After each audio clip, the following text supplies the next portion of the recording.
The cafe was quiet except for the hum of the espresso machine.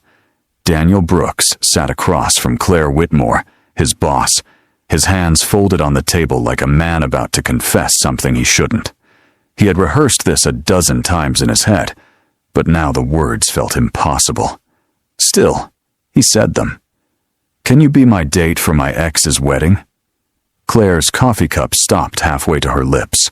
She stared at him, unblinking. Daniel Brooks, her composed and reliable secretary, had just asked her the most unexpected question she'd heard in years. She hadn't seen this coming. Neither had he. Claire set her cup down slowly. The cafe around them continued its rhythm, oblivious to the tension suddenly sitting between them like a third presence. She had known Daniel Brooks for 3 years. In all that time, he had never asked her for anything personal. Not once. He was the kind of secretary who anticipated her needs before she voiced them, who kept her schedule tighter than a vault, who never let his private life bleed into the office. That was why this question landed so hard. "Your ex's wedding," Claire repeated, her tone flat but not unkind. She wasn't angry, just surprised. Daniel nodded. His jaw was tight, his eyes fixed on the table between them. He looked like a man who had already lost before he even started fighting. "I know how it sounds," Daniel said quietly. His voice was steady, but there was something underneath it, something Claire couldn't quite name. "I know it's out of line, but I wouldn't ask if I had another option." Claire leaned back in her chair, her fingers drumming once against the armrest. She didn't speak yet. She was waiting for him to explain, and Daniel knew it. "Her name is Jessica," he continued. "We were married for 5 years. We had a daughter together, Emma. She's 7 now." Claire's expression didn't change, but she was listening. Daniel had mentioned his daughter before, in passing, always briefly. He never talked about the ex-wife. "Jessica left when things got hard. I was working 2 jobs, trying to keep us afloat. She said she couldn't do it anymore. The stress, the uncertainty. She wanted more than I could give her." There was no bitterness in his voice, just a quiet resignation that made the story feel heavier. Claire had seen enough people fall apart under pressure to recognize when someone had been carrying weight for too long. Daniel Brooks was one of those people. He didn't complain, he didn't ask for sympathy, he just kept moving forward. "She's marrying someone else now," Daniel said. "A lawyer, someone stable, someone who can give her the life she wanted." He finally looked up at Claire, and for the first time, she saw something raw in his eyes. "The wedding's in 2 weeks. I have to go. Emma's going to be there. But showing up alone, after everything, it's going to look like I never moved on. Like I'm still the guy who couldn't make it work." Claire studied him. She understood now. This wasn't about jealousy or regret.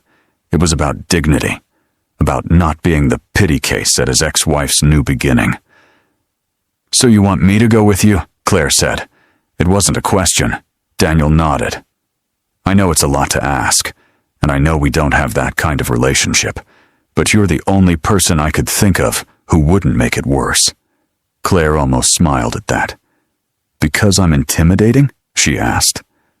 Daniel shook his head. "Because you're real," he said simply. "You don't pretend to be something you're not.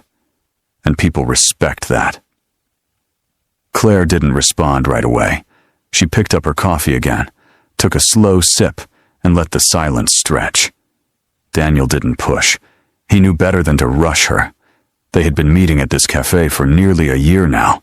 It started as a practical arrangement. The coffee shop was halfway between Claire's penthouse and the office, and Daniel often arrived early to prepare her schedule for the day. Claire liked the efficiency of it. She could review documents over a latte, ask Daniel questions in real time, and avoid the chaos of the office before 9 in the morning. Over time, it became routine. Monday, Wednesday, Friday mornings. Same table, same orders. Claire always had a double espresso. Daniel always had black coffee. It was strange, Claire thought, how much you could learn about someone without ever asking. She knew Daniel was always exactly on time. She knew he kept a small notebook in his jacket pocket and wrote things down by hand instead of using his phone. She knew he never ordered food, even when she did, because he was saving money. She knew he had a daughter because once, during a particularly long meeting, his phone had buzzed, and she'd seen the name Emma flash across the screen before he silenced it without looking. But she didn't know about Jessica. She didn't know about the marriage that had ended, or the weight Daniel carried every time he dropped his daughter off at his ex-wife's house. She didn't know, because Daniel Brooks was very good at keeping his life in separate compartments. Work was work. Home was home. Until now. "Why me?" Claire asked finally. Daniel looked at her, and for a moment, he seemed unsure how to answer. "Because you don't owe me anything," he said, "and because if you say no, I'll understand. But if you say yes, I know you won't do it halfway." Claire tilted her head slightly. That was true. She didn't do anything halfway. If she agreed to this, she would show up. She would play the part. She would make sure Daniel Brooks didn't walk into that wedding looking like a man who had been left behind. But that didn't mean she was going to say yes. "I'm not making any promises," Claire said. Her voice was firm but not harsh. "Send me the details, the time, the place. I'll think about it." Daniel's shoulders dropped slightly, just enough to show relief. He hadn't expected her to agree. He hadn't even expected her to consider it. But she hadn't said no. That was more than he'd hoped for. "Thank you," Daniel said quietly. Claire shook her head. "Don't thank me yet." "I haven't decided." She stood, gathering her coat and her briefcase. Daniel stood as well, his movements automatic, polite. "I'll send you the information tonight," he said. Claire nodded once and turned to leave, but before she reached the door, she stopped and looked back at him. "Daniel," she said. He looked up. "If I go, it's not because I feel sorry for you." Daniel met her gaze and nodded. "I know." Claire left without another word. The rest of the day moved like it always did. Meetings, calls, decisions that required her full attention. But somewhere in the back of Claire's mind, the question lingered. Why had she told him to send the details? She could have said no immediately. It would have been easier, cleaner. But she hadn't. Maybe it was because she understood what it felt like to be judged for things outside your control. Maybe it was because Daniel had never asked her for anything before, and that meant something. Or maybe it was because, for just a moment, she had seen the man behind the secretary, the father who was trying to protect his dignity in front of his daughter, the person who had been left behind and was still trying to prove he was worth more than that. That night, Claire sat in her apartment with a glass of wine and her laptop open. She had told herself she wouldn't think about it. But when her phone buzzed and Daniel's message came through with the wedding details, she opened it immediately. The ceremony was on a Saturday afternoon. The venue was a country club an hour outside the city, dress code formal. Daniel had attached a photo of the invitation. It was elegant, expensive looking, the kind of wedding that said, "We made it." Claire stared at the screen for a long time. Then she closed her laptop and set her phone face down on the table. She wasn't going to decide tonight, but she also wasn't going to forget. The next morning, Daniel arrived at the cafe before her, as always. When Claire sat down, he didn't mention the wedding.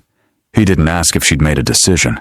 He just handed her the updated schedule for the week and waited for her to review it. Claire appreciated that. He wasn't going to pressure her. He had asked. She had said, maybe. That was where it stood. But as the days passed, Claire found herself thinking about it more than she expected. She thought about Jessica, the woman who had left when things got hard. She thought about Emma, the little girl who would be at that wedding, watching her father stand alone while her mother started a new life. She thought about Daniel, who had never once complained, who had worked 2 jobs to keep his family together, who had been abandoned and still showed up every day with his head high. Claire Whitmore wasn't a sentimental woman. She had built her career on logic, strategy, and an ability